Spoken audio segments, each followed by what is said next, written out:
सीटी मनी के सीईओ संतोष नवलानी हमारे साथ जुड़ गए हैं। संतोष, गुड इवनिंग, स्वागत है आपका हमारी इस बेहद खास पेशकश में, जहां पर इस पूरे हफ्ते हम महंगाई और इसके अलग अलग पहलुओं पर बात करने वाले हैं। शुरुआत आज से हो रही है आपके साथ, जहां पर हम चाहते हैं कि आप हमें महंगाई, जो कि हम अमूमन रोज अखबार में पढ़ रहे हैं संतोष, जो लगातार बढ़ रही है, आसपास आप चाय पीने बैठते होंगे तो लोग सब बढ़ती हुई महंगाई की ही शिकायत कर रहे हैं।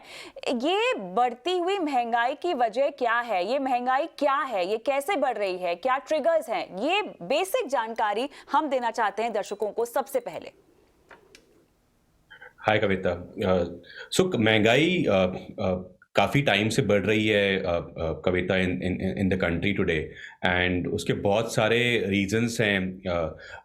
और हमने पढ़ा भी होगा, सुना भी होगा, बट हम उसको पे ध्यान नहीं दे पाते हैं जब तक हमको आके पिंच नहीं करे। तो आप समझते हैं कि क्यों हो रहा है ये सब।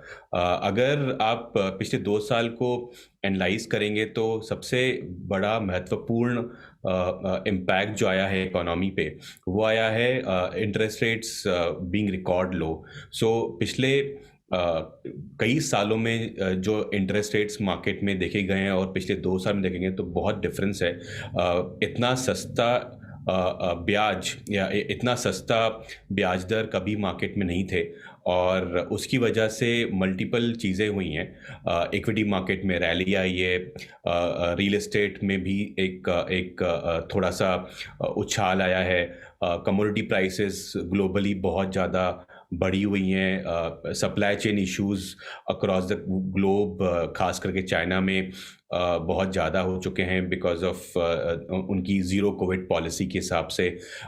तो हर जगह अगर आप देखेंगे तो ग्लोबल सप्लाई चेन पहले इफ़ेक्ट हुए क्योंकि कोविड था, फिर फ्रेट रेट्स बढ़ गए, फिर हमारे पास इक्विटी मार्केट बूम आया, रिकॉर्ड इंटरेस्ट रेट्स लो पे रहते रहे कंप्लीटली।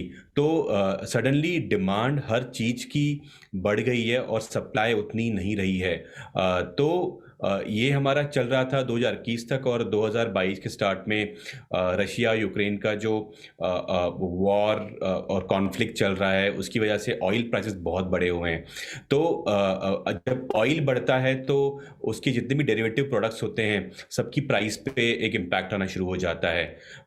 तो अगर आप देखेंगे जो जियोपॉलिटिकल सिचुएशन मार्केट में है, कोविड के एक आफ्टर इफेक्ट्स हैं, लोअर इंटरेस्ट रेट्स जो मार्केट में चले पड़े हैं, डिमांड बढ़ गई है, एक पेंटअप डिमांड आई है जब पूरी लॉकडाउन इंडिया में कंप्लीटली बंद हुए हैं ऑलमोस्ट अभी, और पूरी इंडिया में बिजनेस चल रहा है। तो डिमांड ज़्यादा है और सप्लाई कम है, तो इसकी वजह से महंगाई बढ़ती जा रही है। और हो सकता है कि हम इसको और देखें आगे जाके कि और बढ़े ये। तो इसकी वजह से आरबीआई ने भी कुछ स्टेप्स ऑलरेडी ले लिए हैं मार्केट में, एंड होपफुली हम एक कूल डाउन देखेंगे इन्फ्लेशन में इन सम टाइम, या एटलीस्ट पीक देखेंगे उसका, जो उसके बाद हम एटलीस्ट बढ़ेगा नहीं, होपफुली। बिल्कुल, यहाँ पे आरबीआई की तरफ से तो हम कदम उठते हुए देख ही रहे हैं, लेकिन एक और खास बात जो संतोष हम लगातार सुनते हुए आ रहे हैं, जो तमाम एक्सपर्ट्स भी कह रहे हैं कि अब की बार जो महंगाई आई है ना, वो लंबा टिकने के लिए आई है। ये शॉर्ट टर्म मीडियम टर्म की महंगाई नहीं है। हो सकता है कि इसका जो इम्पैक्ट है वो हमें काफ़ी लंबे समय तक देखना पड़े। इसके पीछे क्या वजह है, क्योंकि इतिहास में ऐसा नहीं है कि महंगाई कभी इतनी नहीं बढ़ी है। 2014 में हमने देखा 8.33% तक पहुंच गई थी, लेकिन अब की बार जो महंगाई है उससे कहा जा रहा है कि ये लंबा चलेगी। ऐसा क्यों? ये रिजिडिटी है इन्फ्लेशन में इस टाइम पे कविता, वो एक सही बात है, क्योंकि कमोडिटी प्राइसेस कूल ऑफ नहीं हो रही हैं ग्लोबली, और इसका मेन रीज़न है कि जो डिमांड आई है for different materials across the globe, वो हर जगह से आई हुई है, और सप्लाई चेन शेप में वापस नहीं आए हैं आफ्टर कोविड सॉल्व होने के बाद भी, बिकॉज चाइना में काफ़ी ज़ीरो टॉलरेंस पॉलिसी चल रही है।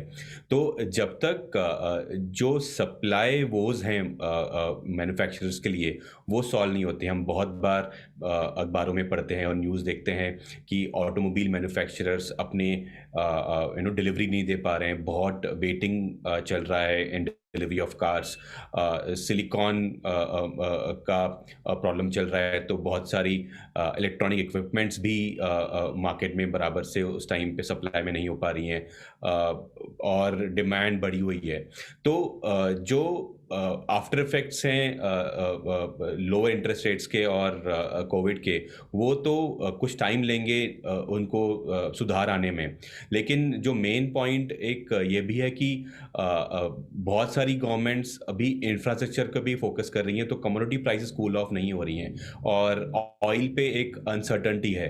ऑयल प्राइसेस कब नीचे जाएंगी एक महत्वपूर्ण तरीके में, वो किसी को भी एक उम्मीद स्ट्रांग नहीं है, पॉजिटिव नहीं है। तो जब तक हम ऑयल को कूल ऑफ होता हुआ नहीं देखेंगे और रशिया यूक्रेन का वॉर एक कंक्लूजन पे नहीं आएगा, तब तक ऑयल और कमोडिटी और जो फूड ग्रेन्स एक्सपोर्ट्स का भी एक प्रॉब्लम चल रहा है, वो सॉल्व नहीं होगा। जब तक वो सॉल्व नहीं होगा, तब तक शायद रिजिडिटी बहुत रहेगी इन्फ्लेशन में। तो ये सबका मानना है, एंड शायद ये सही भी है। तो हमारी जो रिसर्च बोलती है वो ऐसा है कि इन्फ्लेशन शायद बहुत ज़्यादा नहीं बढ़े, लेकिन घटने में टाइम लगेगा। तो घटने में टाइम लगेगा, तो we have to get used to these prices for some time to come. कहा आपने और काफ़ी बारीकी से आपने समझाया है। देखिए संतोष, बहुत सारे आंकड़े आते हैं ना हमारे पास महंगाई को लेकर। सीपीआई का आंकड़ा आता है, होलसेल महंगाई का आंकड़ा आता है, और उसमें अलग अलग सेक्टर्स और अलग अलग चीज़ों की महंगाई दर को जो है आंका जाता है। लेकिन ये तो हेडलाइन इन्फ्लेशंस की हम बात कर रहे हैं। निजी तौर पर अगर मुझे समझना हो तो शायद आपके लिए महंगाई दर कोई और होगी, मेरे लिए कुछ और होगी। इसको हम कैसे समझें? क्या जो महंगाई के आंकड़े हम आते हुए देख रहे हैं, जो हम कह रहे हैं कि रिकॉर्ड ऊंचाई पर है, क्या वो सभी के लिए एक समान है? आई थिंक सभी के लिए एक समान है कविता, लेकिन कितना पिंच करता है एक इंडिविजुअल को, वो उसकी earning capacity, life stage, city, कौन सी सिटी में रहते हैं, कौन से स्टेट में रहते हैं, वो भी डिपेंड करता है।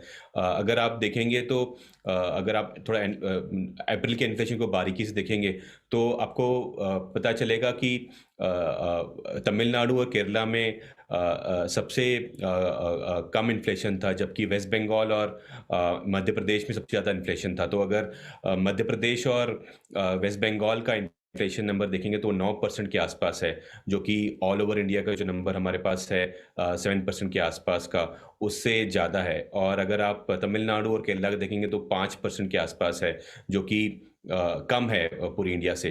तो इवन स्टेट भी इम्पैक्ट करता है। स्टेट टैक्सेस अलग होते हैं, फ्यूल पे जो स्टेट गवर्नमेंट के टैक्सेस लगते हैं वो हर स्टेट में अलग अलग होते हैं। तो काफ़ी इम्पैक्ट आता है इंडिविजुअल की स्टेट और लोकेशन से। और लाइफ स्टेज एक बहुत इंपॉर्टेंट एस्पेक्ट होता है। अगर आप एक यंग इंडिविजुअल हैं और आपके ऊपर फैमिली रिस्पॉन्सिबिलिटीज़ ज़्यादा नहीं हैं, तो आपकी इनकम शायद उतनी हो, लेकिन आपके खर्चे या फिर ना के बराबर होते हैं या फिर ना होते हैं। तो आप पे शायद उतना इम्पैक्ट नहीं आएगा। लेकिन आप जब एक मैरिड इंडिविजुअल हैं और आप एक फैमिली चलाते हैं और आप पे डिपेंडेंट पेरेंट्स भी हैं और आपके डिपेंडेंट चिल्ड्रन भी हैं, तो आपको इन्फ्लेशन ज़्यादा पिंच करेगा, क्योंकि आपके पास ना ही सिर्फ आपके खाने पीने का खर्चा होगा और रहने का खर्चा होगा, बट शायद आपके पास ज़्यादा ट्रांसपोर्टेशन खर्चा होगा। अगर आप देखेंगे फ्यूल, जो कि 90 रुपये के आसपास था इन 2020, तो आज वो 105 रुपये के आसपास है।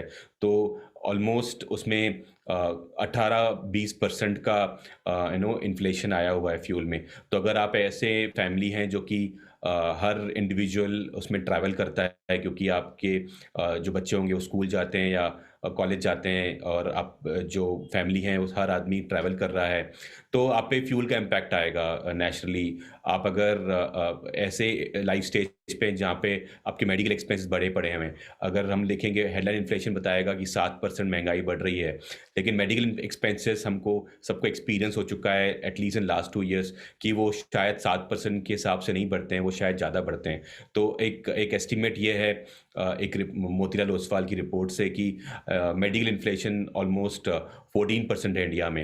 आप अगर एक फैमिली है जिसमें आपके 1 या 2 बच्चे हैं जो कि कॉलेज जाते हैं, अगर आप आईआईएम की फ़ीस देखेंगे तो पिछले कुछ सालों में ऑलमोस्ट एवरी ईयर 15% का इन्फ्लेशन वहाँ पर है। तो आपकी खर्चे कहाँ पर हैं, उस पे डिपेंड करता है कि कितना ज़्यादा इन्फ्लेशन आप महसूस कर रहे होंगे। तो आप 7 से ज़्यादा भी महसूस कर सकते हैं, आप 7 से कम भी महसूस कर सकते हैं। ये आपकी लाइफ़ स्टेज और आपकी फैमिली स्ट्रक्चर पे डिपेंड करता है। और जो हेडलाइन इन्फ्लेशन हम देखते हैं, उसमें जो वेटेज होता है वो सबके लिए कॉमन है, राइट? गवर्नमेंट ऑफ इंडिया या आरबीआई जो इन्फ्लेशन मेजर करता है, उसमें ऑलमोस्ट 45-46% फूड इन्फ्लेशन, फूड का वेटेज होता है, फूड कमोडिटीज़ का इन्फ्लेशन होता है। या अगर आप वेटेज देखेंगे फ्यूल का, तो वो एक अलग वेटेज होता है। क्लोथिंग का एक वेटेज होता है, हाउसिंग का वेटेज होता है। तो आप अगर अपने खुद के घर में रह रहे हैं तो आपको शायद हाउसिंग इन्फ्लेशन एक्सपीरियंस नहीं हो। तो हर हर एस्पेक्ट ऑफ लाइफ हर आदमी के अलग होता है। सही कहा तो आपने। हेडलाइन इन्फ्लेशन भले 7% है, लेकिन आपकी लाइफ पे डिपेंड करता है आप कितना महसूस कर रहे होंगे। एब्सोल्युटली, यहाँ पर आप किस तरह का जीवन बिता रहे हैं, किस तरह के आपके ऊपर आर्थिक जिम्मेदारियां हैं, उसके हिसाब से आप आंक सकते हैं कि आपकी निजी महंगाई दर क्या है। लेकिन संतोष, ईटी मनी के जरिए आप अपने जितने भी सब्सक्राइबर्स हैं उनको किस तरह से महंगाई का सामना करने में आप सहायता करते हैं? सो दो तरीके से करते हैं कविता। ईडी मनी पे हमारे पास एक फीचर है, जो कि आप जब ऐप डाउनलोड करते हैं और एंड्रॉइड यूज़र हैं तो आप अपने खर्चे ट्रैक कर सकते हैं ऑटोमेटिकली। सबसे इम्पॉर्टेंट चीज़ होती है कि अगर आपको इन्फ्लेशन से बचना है तो आपको अपने अननेसेसरी एक्सपेंडिचर कम करने पड़ेंगे। अगर आपकी फैमिली में मेडिकल एक्सपेंडिचर है तो वो आपके लिए अननेसेसरी नहीं है, वो नेसेसरी है, वो आप कम नहीं कर सकते। लेकिन आप बाकी चीज़ों पे कंट्रोल कर सकते हैं। तो अगर आप अपने स्पेंड्स को ट्रैक करना शुरू करेंगे तो शायद आप उस पे कंट्रोल करना शुरू करेंगे। तो आप ईडी मनी ऐप डाउनलोड कर सकते हैं और उसमें आपको ऑप्शन मिलता है टू ट्रैक एक्सपेंसेस। तो आपके जो भी ऑनलाइन एक्सपेंडिचर होता है, डेबिट कार्ड के थ्रू, क्रेडिट कार्ड के थ्रू, आपको कन्फर्मेशन एसएमएस आता है आपके बैंक या क्रेडिट कार्ड कंपनी से। अगर आप ऑप्ट इन करते हैं कि आपको ट्रैक करने हैं तो आप ऑटोमेटिकली चेक कर सकते हैं आपका कितना खर्चा एक अमेज़न पे हुआ या ज़ोमैटो पे हुआ, या किस कैटेगरी की आपने कितना खर्चा किया। तो एक एक वो हेल्प होती है ईटी मनी से आपको कि आप पहले अपने एक्सपेंसेस को ट्रैक करिए और आपको खुद समझ में आएगा कि कौन-सा अननेसेसरी था, आप कंट्रोल करिए। एंड उसमें आप पूरा ट्रैक कर सकते हैं कि हर महीने आपका कितना डिफरेंस हो रहा है, कौन से महीने में कितना खर्चा कहाँ पर हुआ। सेकंड एस्पेक्ट होता है कि अगर आप जब समझ जाते हैं कि आपका पैसा कहाँ पे जा रहा है, तो आप उस पैसे को, थोड़ा बचे हुए पैसों को इन्वेस्ट भी कर सकते हैं। तो equity as an asset class सबसे ज़्यादा इम्पोर्टेंट है या सबसे ज़्यादा महत्वपूर्ण है टू बीट इन्फ्लेशन। लेकिन इस शॉर्ट टर्म में आप इसको नहीं यूज़ कर सकते as an asset class for your short term goals. ये एक लॉन्ग टर्म एसेट क्लास है। कम से कम 5 से 7 से 10 साल अगर आप इन्वेस्टेड रहेंगे तो आपका परचेजिंग पावर प्रोडक्ट होता है इक्विटी में इन्वेस्ट करके। तो आप इक्विटी म्यूचुअल फंड्स में इन्वेस्ट कर सकते हैं ईटी मनी के थ्रू और अपने अपने फ्यूचर को बेहतर प्लान कर सकते हैं। और अगर आपको जो आपने बोला कि लोग अपने पोर्टफोलियो कैसे मैनेज करें इस टाइम पे जब इन्फ्लेशन ज़्यादा है और इंटरेस्ट रेट्स बढ़ते हुए दिख रहे हैं, तो सबसे बड़ा इम्पैक्ट आएगा कविता अभी मार्केट में जो हम देख रहे हैं ऑलरेडी। जैसे ही आरबीआई ने एक सरप्राइज रेट इंक्रीज अनाउंस किया तो मार्केट काफ़ी करेक्ट हुआ है उस टाइम से। क्लोज टू 8 to 9% करेक्शन उस टाइम से आया हुआ है और मार्केट ऑलमोस्ट 14% डाउन है फ्रॉम इट्स रिसेंट हाई। तो ये और करेक्शन हो सकता है क्योंकि जब इंटरेस्ट रेट बढ़ेंगे तो कॉस्ट ऑफ डूइंग बिजनेस बढ़ती है और कॉस्ट ऑफ डूइंग बिजनेस बढ़ती है तो डिमांड थोड़ी कम हो सकती है और जब डिमांड कम होगी तो कंपनीज के प्रॉफिट्स कम होंगे और उसका इम्पैक्ट वैल्यूएशंस पे ही आएगा स्ट्रेट। तो आप अपने पोर्टफोलियो को डाइवर्सिफाइड करिए इस टाइम पे कंपेयर टू जो आपने रैली देखी है मार्केट में और हर आदमी ने अपना पूरा पैसा इक्विटी में लगा के रखा है, तो वो शायद सही नहीं होगा आपके short to medium term investments के लिए। तो अपने पोर्टफोलियो को रिव्यू करिए। हम ईटी मनी में एक पोर्टफोलियो हेल्थ चेक फीचर है, आप ईटी मनी ऐप डाउनलोड करेंगे तो आप अपने एग्जिस्टिंग म्यूचुअल फंड पोर्टफोलियो को स्टेटमेंट को अपलोड करके चेक कर सकते हैं कि आपके पोर्टफोलियो में क्या क्या रिस्क हैं इस टाइम पे, और अगर आप वो रिस्क को अंडरस्टैंड करेंगे तो आप उसको ओवरकम भी कर सकते हैं। तो ये 3-4 चीज़ें हैं जो ईडी मनी आपको ऑफर करता है और आप अपने पैसे को बेहतर मैनेज कर सकते हैं। Mutual fund investments are subject to market risks. Read all scheme related documents carefully.